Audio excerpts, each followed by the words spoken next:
Hi guys, this is Omer from MMOHut.com, and I'm doing another quick weekly recap of MMO news and announcements for the week ending May 6, 2012, and we only have a handful of things to look at this week. And anyway, as you can see from the video playing in the background, the first piece of news that we will be taking a look at this week has to do with League of Legends. And the news is that on May 1st, Riot Games announced that Season 2 World Championship will take place in LA on October 13th, with teams competing to win the lion's share of a massive $3 million prize pool, with the number one team likely getting over $1 million of that. And that's huge in esports world. I mean, I don't think any other esports tournament has awarded even half of that amount. Also unrelated to League news, the Varus patch is likely coming out next week, and the most recent patch for League introduced a new spectator mode to the game, as well as buffed several characters, most notably Singed with a 39 HP buff. Woot! Warwick, Lee Sin, Udyr, and Lulu received slight nerfs as well. The biggest change for League though, of course, is that new spectator mode, which is actually quite good. It allows you to creep on your friends as they're already in a game. Next up is some interesting rumors that popped up on April 30th regarding Electronic Arts and Nexon. Rumors suggested that Nexon was considering buying Electronic Arts. Now, before you guys get instantly think, oh my god, that's impossible, Nexon's actually worth around $8 billion US, while Electronic Arts is only worth around $5 billion US. I think it's incredible to see that a free-to-play company like Nexon is actually worth more than a huge Western developer like EA. Now, anyone can look up these numbers too, since both companies are publicly traded. Just pull up the market caps for both companies. Now, the rumor was later dismissed though, and it looks like Nexon is simply negotiating to distribute the new FIFA Online in Asia. It's still pretty cool to see that Nexon is actually worth more than one of the biggest Western video game companies. It goes to show, guys, free-to-play is the future. Up next, some news from Perfect World Entertainment on May 3rd regarding Rusty Hearts. The news is that Rusty Hearts introduced a new free premium character, Leela Vergeris, to the game. The character is considered premium, but anyone can actually obtain her by connecting their Perfect World account to their Facebook account. And on top of getting the new character, you'll get daily rewards for keeping that connection between your Facebook and your Perfect World accounts. This is the first premium character in Rusty Hearts that can be obtained for free. You can see the new character in action in the video in the background.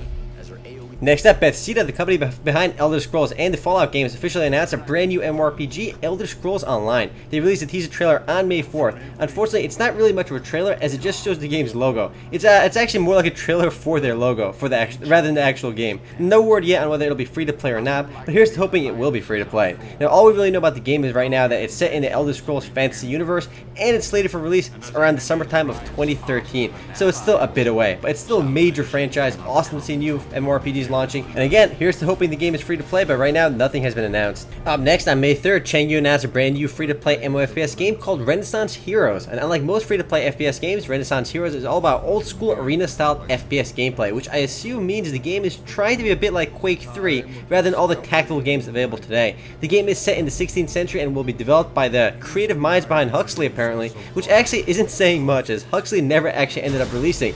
The game used to be called Da Vinci Online, but will be rebranded as Renaissance Heroes in North America. The game will feature playable heroes, each of which has their own unique abilities, so I'm guessing it's a bit like Brawl Busters in that regards. The game is set to begin its closed beta sometime this summer.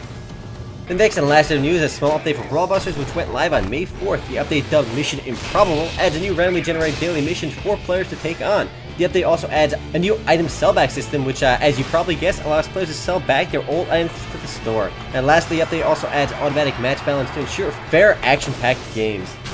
Well guys, that's it for MMO news, but as for upcoming games, we have one game to look at, and that's Family Guy Online. Smugfire already did a first look for the game, and it looks like the game is currently in limited open beta, which means you need to sign up and wait for an invite to actually start playing the game. Now, the game runs off the powerful Unity engine and is browser-based. No word on exactly when the game will launch into full release yet, and that's it for games coming soon. And as for games recently launched, we have nothing, which means that's it for MMO news and announcements for the week ending May 6, 2012. Now, if you want to read about or learn more about any of the news mentioned in this video, simply head on over to MMOHut.com/news, and if you want to discuss anything in this video, simply head on over to MMOHut.com/forums. Anyway guys, this is Omer, signing off.